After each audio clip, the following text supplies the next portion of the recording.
again. Freestyle, no slipping, shoes tied. No, I'm not tripping. I try breaking addictions, no lie. Playback stripping in my mind. Spirits doing overtime. It's cracks I tryna deny. You see, he heard every cry. On him, trust I can rely. My limits be on the sky. Come on and let's strategize. Calling on the most high. In me is just like fire. Draw me near, Lord, I'm here. Wipe away every tear. Only you I shall fear. Be my view, nice and clear. Be the drum in my ear. So your word I can hear. Leave my view in the rear with the thoughts of last year. With your blood, I am new. For there will be no proof of my.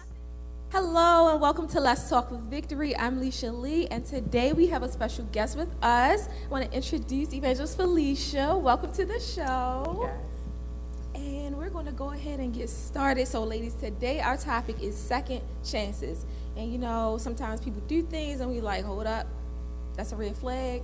I'm staying away from it, going this way, going my separate way. But then once we do something, we might turn around and look like, dang, Lord, please forgive me for doing that, and ask for a second chance. So how many of us believe in second chances?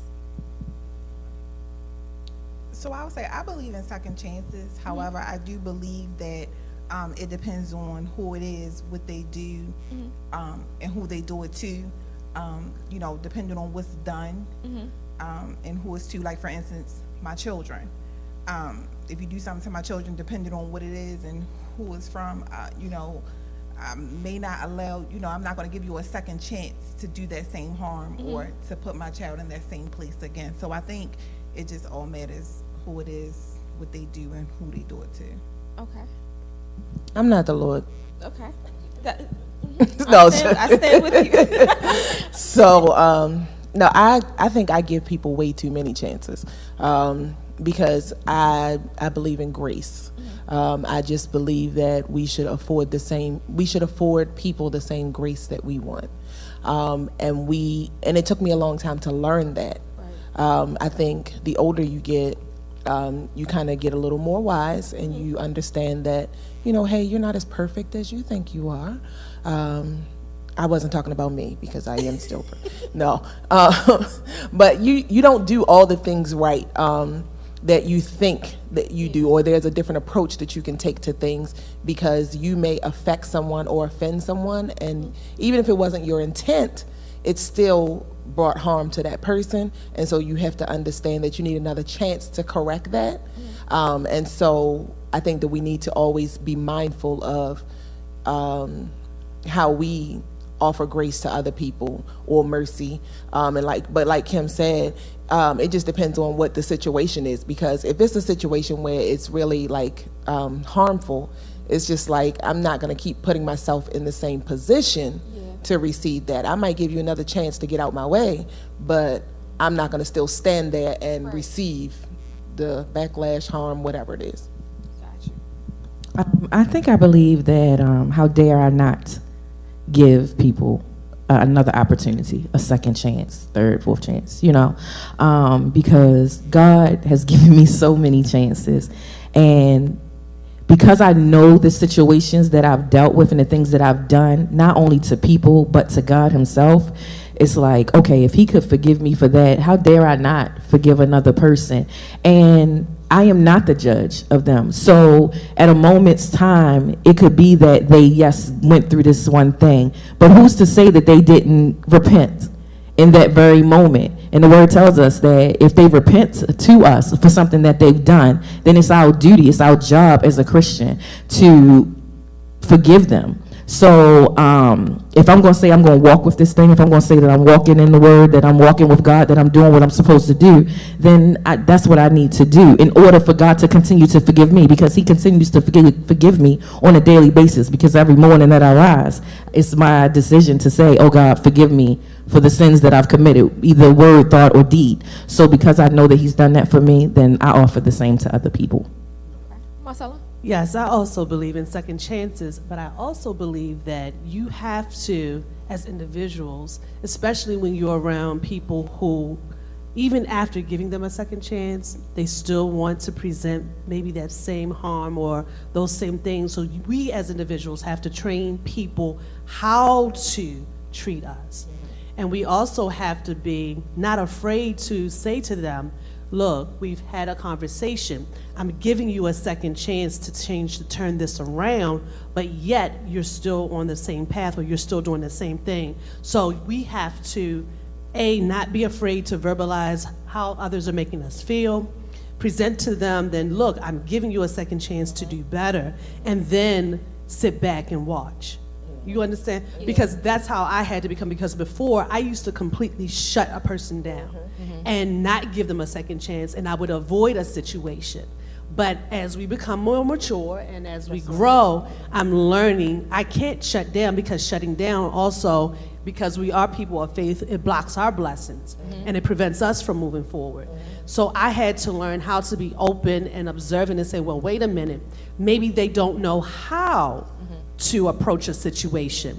Let me help them get there, and after giving them the resources, then I sit back and watch if they can possibly have another second chance and make a difference. So I just wanted to say I agree with everything you're saying, but I also feel like forgiveness and second chances are two separate things to a certain extent. I can forgive someone, but depending on what they've done, like the situation, I may not still allow them a second chance to Do it again. possibly do that again. Yeah. So it's like, I agree with you saying. I just wanted to say that I feel there's a difference between forgiveness and second chance.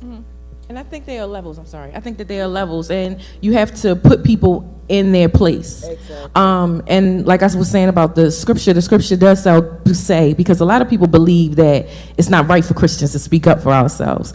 And that's not true, because it tells us to rebuke them. That's the first thing that says, rebuke them. So meaning, let them know what they've done wrong. Let them know that this is not good for me. This ain't cool with me. So if you do it again, then let you know that some repercussions may happen. But once you rebuke them, then forgive them. But at the same time, it's putting them in their place. Hey, okay, now I know that that person can't be in this part of my life, and that's okay. That's not saying totally cut them off, you know. And sometimes, and for a long time, like Shantae was saying earlier in life, I was just like, once you do one thing to me, that's it. Like, I remember that. And my grandmother used to always tell me, remember what people show you the first time.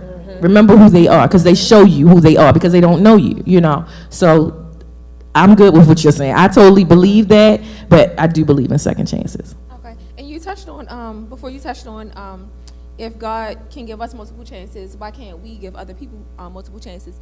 Do you think it's the person, what they're doing, or if they're doing something, the same thing, not like back to back, but sporadically, like in over an extended period of time, it's like they've done this before and now they're doing this again. Do you think that that's something that you can give that person a second chance with? So or I can answer that because I had to learn this so that I could stop being hurt or offended by someone. You have to accept people for where they are. Everybody wasn't raised the same. Yeah. Everybody doesn't learn the same.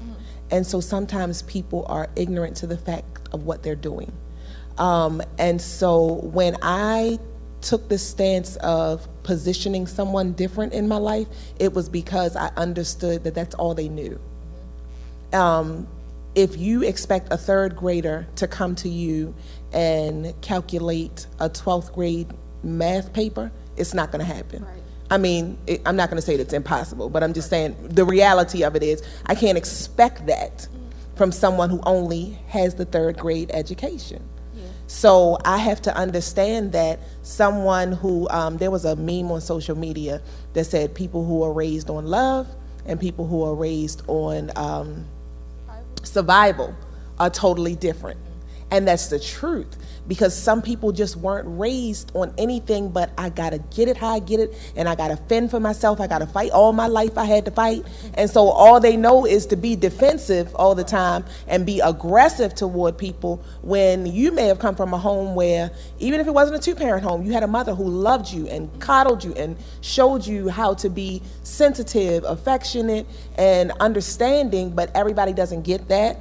And so someone who's coming to you and just raw all the time, you're looking at them like, oh, no, absolutely not. You can ready to get throat chopped because, like, I'm not with it. But you have to understand where they came from. Yeah. You have to understand the person, and they really don't have any ill intent. It's just all they know. And so that's what made me say, I can afford people more than the chances that I think they should have. Because like Evangelist Felicia said, I need about 12 chances before 12 o'clock because my thoughts go everywhere. My mouth goes anywhere as far as what to say. And I know my facial expressions are all over the place. So I'm just like, oh, Lord, forgive me. I done rolled my eyes at this child because the mother ain't paying attention and the baby won't stop crying. But, it's just little things like that you have to, the Lord has forgiven you for little things like that. So you just have to understand, okay, I have to give the person another chance because they precious. They don't know. Yeah. So that was, you were going to say something? Yeah, You I went. was going to say, I think that a lot of times we forget that we put people, like she was saying, in positions that they don't necessarily belong in, that they're not ready for. And that's our main fault when we come in contact with people, because we see them on the outside or we know some situations that they've dealt with, so we automatically think that they're mature enough. And just because you're mature in one area of your life does not necessarily mean that you're mature in other aspects of your life. Right. So you have to be able to not group them together and say, oh, this person is all the way mature, because they're not, because you don't know what they have dealt with in their life. Like she was saying, you have no clue. So therefore, just because I'm mature in the word doesn't mean I can get out on the street. Like I tell my kids all the time, y'all county boys, let's be real. So let's not walk in the city, you know what I'm saying? Because we leave our doors, because we in the county, we know all our neighbors and stuff like that. But you dare not come in the city and leave your door unlocked. You know what I'm saying? So you got to just know that people are not where you think. And sometimes we think that they should be there. Yeah. So we automatically put them there. And then we become judgmental because we like, why they ain't there? They hear, or we do it with the word a lot of times. We say, they hear the same word I heard. So why don't they get it? It just doesn't work like that. It's all about the process. So. Now, do you think you can, if you learn a person, then that'll help kind of like decipher where they're coming from or why they're doing what they're doing? I don't think that it's our job to deal that much. I don't think that it's our job to try to diagnose a person. You can learn them as time goes on, but it's just all about, as everybody's been saying, how to position them once you do learn. Because even once you do learn them and they start to learn you too, they might try to change, or you might change, so that everybody can, do better in getting along and, being a better person overall, because we're learning from each other. But I'm not going to diagnose, where you're supposed to be, what you came from and all of that, because it may not have the same effect.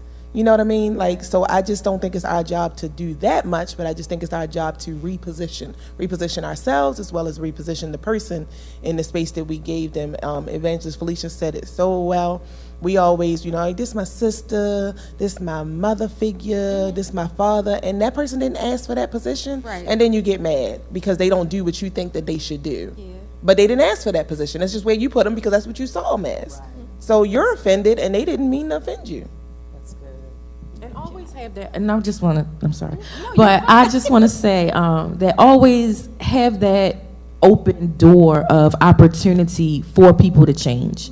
Because a lot of times, we, especially as women, we be like, nah, he ain't changed, he's still that dirty. You know what I'm saying? But he probably is. But he may not be, or she may not be, or whatever the situation, it may not be that way towards you anymore, because you've set a standard, because you said, this is what I will allow and what I won't. So though it may still be that in other aspects, they may change towards you. And then that is your opportunity to help the change, to not go back in time, because we can be famous for that, to pull stuff back that didn't happen like 10, 20 years ago. I mean, even a week ago. Because if you said, I forgive you, then that means when you forgive someone, you don't duplicate or you don't repeat what once was. You try to go forward. Now, if they repeat it, then the open door, but you don't, because you accept the change. Go ahead, Marcella. It just came to mind. I remember a pastor had shared with us, as him being our covering, and, he's presented with many different types of attitudes, different personalities every single day. So if he decided to shut down and say, you know what, I'm not accepting you, or I'm not listening to you, or what your issue is, or what have you, then how would we grow? So I took that as, okay, I'm going to take that and learn from it in terms of how I deal with certain individuals. Now, and I love what Evangelist Felicia said, we have to be open to give others second chances. So what you do, you give them that second chance, right? You explain where you are, and then just like when we handle children in school, then of course you're going to have your tests, right? So in different circumstances or experiences that I've had personally, I've given individuals who may not have treated me well in the past another opportunity to make the opportunity better for the next time. And then you sit back and you watch. How are they going to handle it? Are they doing better, or are they going back to how they once were? If they go back to how they once were, then it's a teachable moment. I've given you your second chance, and this is where we are. So it's just everyone we're growing, we're maturing. It's a day-to-day process. Even with myself, it's a day-to-day process. So being open to give individuals that opportunity and not staying closed-minded or just being hardcore just because we can, it makes a situation better and for everybody to grow. Okay. So not only in forgiveness, but how many of us need a second chance or could use a second chance in our lifestyles, meaning do-overs? I ask for God for a second chance every time I try to say I'm going to get on that treadmill, or every time I say I'm going to walk around the block. You know what I'm saying? I'm like, forget about COVID-10. Like, I'm at, like, 50. You know what I'm saying? It's like, girl, like, I have to literally go to the mirror, and really talk to myself. And not just the mirror, like, I'm in the car. I'm like, you could get out this car and just go for a walk. Like, okay, prime example, I was at work yesterday, and I was taking the kids back to class, and I saw my coworker taking her break, and she was walking around the parking lot. And the kids was waving to her, and I said to her, I need to be out there with you. Like, but it takes discipline, you know what I'm saying, and commitment and a change of mind. And what I have learned, like I tell people all the time, I know I need to diet. Well, I'm not a dieter, first of all, because I just don't believe in them. You all can keep doing them, but I just don't believe in them because I'm a foodie. So what I need to do is do portion control and not be like, oh girl, this is just so good. Give me some more, But I don't, and I think if we don't change our minds, then it's so hard to accept, and that's my struggle. I don't know about nobody else's struggle, but I'm trying, Lord. And see, I'm asking them for another chance right now, like, because the thing is, we can do it. You know what I'm saying? But you have to want to do it, and then. And the thing about it is, if things that you need to do for life changes, if you don't do it, he will force you. And I'm like, all right, okay, I get it. He talking right now. All right. I was right in that boat, and I started so what I did was started taking my clothes to work with me. Okay. And a couple of times it ain't work because I left the clothes in the car. But after that, I started putting the clothes on, my workout clothes under my work clothes.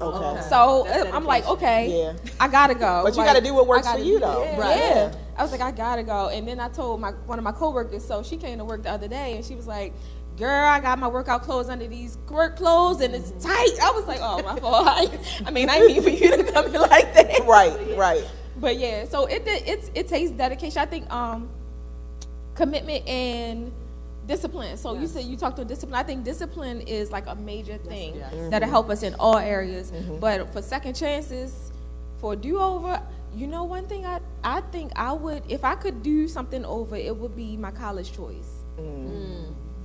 And not only my college choice, but my high school choice. Because I went away for high school for my 9th grade year, and I stayed like on the campus or whatever. It was like I thought like we were going to some special school and everything, and privileged, but it was some bad kids there. So it was like a boarding school. I'm like, well, wait a minute, I'm in the wrong place. But I only stayed for 1 year, and I did, like, some other people from here that I knew that were in middle school with me went too, whatever. So, I'm like, all right, we all going, cool. After that 1 year, we all came back. But I think my life would kind of be different if I did stay. I would have chose a different path if I did stay or whatever. So, that's one thing. So I just wanted to say, when you was talking about school, I feel like my do-over came when I was a little older. So Okay. like when I first got out of high school, I went to college, I partied, I did stuff, I got bad grades, like wasn't going to school, you know, just doing a lot of things, and then I stopped going. But then it took a couple years for me to mature, change my mindset to where when I went back, you know, before my parents was paying for me to go to Right. school, you know, my mom and dad even offered, you know, hey, you want to go back to school now? I'll pay again. And I had to say, no, I messed up the first time. Let me do it, you know, myself this time. Yeah, when you're and ready. then when I went back, I think it made me stronger. The second chance made me stronger because I learned from the first time. So it was like changing my mindset, maturing, you know, just being in a different position, you know, in my life, just goals changing, just seeing what I want, you know, different. Yeah. So definitely for me, like, I expect, you know, not expect, but I be wanting chances all the time to do things. So I think that every time that we wake up in the morning, that's our do-over. That's how I've learned to look at it, because I can't go back and fix all the stuff that I messed up because of my choices. But I think that every morning that I wake up, I have another opportunity. And I think COVID itself presented a lot of opportunities for us to do things over. And if you didn't grab it, then you missed it. But I think I literally look at every day now that I wake up, because I know that I really shouldn't be here, or I don't have to be here. And because God loves me so much, after all the stuff that I've chosen to do, Right. and been rebellious enough to do, I just feel like when I wake up, I am at the point of my life where I'm so grateful that my eyes open and I can get these bones out of the bed. And, you know, I might walk up and down the stairs. I'm not doing no treadmill and all that. That's not me. I'll do some yoga. Okay, that's great. But all the people, I gotta treadmill, all of that other good stuff, running, all of that, me and my asthma don't do that. But I mean, you know, just do what works for you. But I just say every day, because I can't go back and fix it. So every day that I wake up, what do I need to fix that I can? What's within my reach, what's within my power? Because God said, here's another day. You can try again. And so that's the way that I look at it. And it might seem like, you know, super spiritual or whatever the case may be, but like, I'm really grateful, because there are days that I remember waking up and I literally couldn't breathe. Or I literally couldn't move my bones, my muscles, and things like that. And I didn't say a word to anybody, but it was just like, I remember those times.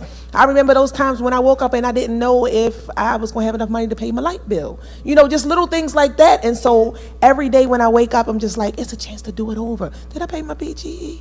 Like, you know, like, just like little stuff like that. So I think that's the way that I see it. So every day is good for me. And I wanted to just piggyback off of what she was saying. I feel like that's why it's even important, because we're not sure if we're going to wake up the next day, or if we're even going to make it to the next hour or the next minute. That's why it's important for everything we do. We have to be intentional. You have to, you know, intentionally try to make the right decisions, or, you know, to do the right, you know, thing to your coworker, your family member, or, you know, just all of your decisions. You have to just be mindful and just try to be intentional on what you're doing, what you're saying, where you're going, who you're with. Like, just make everything intentional. This is what I say to my kids every day. I say 3 things, and especially to that little one, God knows. I say, be nice, be kind, make wise decisions. I literally say it so much that when I leave her, she says, be nice, be kind. I'm like, yes, if I forget to say it, she reminds me, because every day is another opportunity to do that. And we have to do it over, because yesterday it might have started off good and we was being nice and we was being kind, but somewhere along the way, somebody made me be a little offset. So it happens. And so every day I say those 3 things, so that it's a reminder to all of us that this is your chance to do it over. You got to fix it. Right. You want to say something? I was going to Marcella? say, I agree with what everybody said, and that's powerful. Like, and when you instill in them for a day-to-day basis, that is going to take them leaps and bounds throughout the future. Talking about second chances, I've had second chances of just being here. Personally, and not getting into all of my business, there were 2 times that my life was almost taken. So every day I'm grateful. There has been times when doctors or different ones have said, well, she can't do that. You're not going to be able to do that. And I shared this with another show. I'm not even supposed to be able to do what I'm doing right now, but God. So that experience, those experiences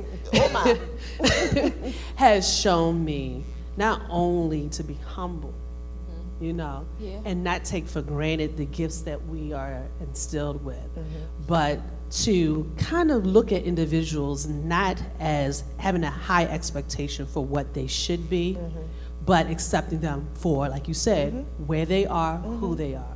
Because we can be here 1 minute, 1 moment, and the next thing, something tragically could happen and change that whole perspective and perceptive of who we are. So day by day, I'm grateful, and I'm even surprised. God is surprising me every day with the things that I'm able to do. So that's why I am so passionate with anybody that I meet that has a weakness or has a need, that if I'm able to give them something or help them be better, then I do that. So again, my second chances are every single day, every breath. Now, I will say, I did recently speak with someone, and I was like, I feel like, I almost feel like I'm behind a little bit on some things. So, and this person was telling me, she was like, you're never too far behind. You're never too late. It's not too late. And my question was going to be, what would you say to someone who thinks it's too late to try again? And when I said that, she was like, well, I'm in my 40s, and I just went and got my bachelor's and then went for my master's. So it's never too late to start over. Even if you think that you failed in something, or if you feel like, well, I'm at this age where I shouldn't be doing that. There's no age limit. There's no age cap. Whatever you feel like you want to do, if you can go for that goal, if you can push forward to it, go for it. Real quick, what would you say to someone that feels like it's too late for them, that it's too late to try again? I would say don't quit. That the opportunity is always there. We just have to see it, you know, and not concentrate on, don't be stuck at where you are, but push forward. Okay.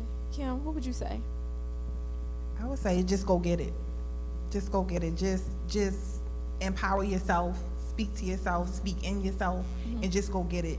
You know, a lot of times I feel like we're faced with so many different odds. Beat the odds. You know, whatever someone's telling you that you're not able to do, do the opposite, especially if that's something that you want. Go get it. Okay. Shante? Try every door. Encourage yourself and try every door. Every door is not going to be open, but there are so many doors. It's just not your door. You don't have the keys to that door. There's a master key, and you have it. You are the master key, so you have to figure out what lock belongs to you. So try every door. That's good. Marcella?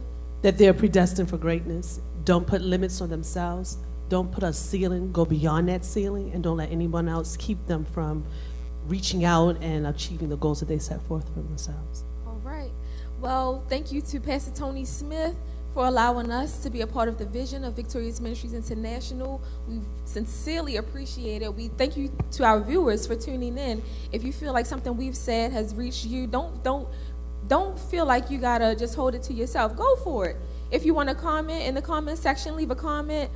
Reach out to the church if you feel like there's something that you want to share, or there's a question that you have about going for your goals, about something in the spiritual. Reach out to the church.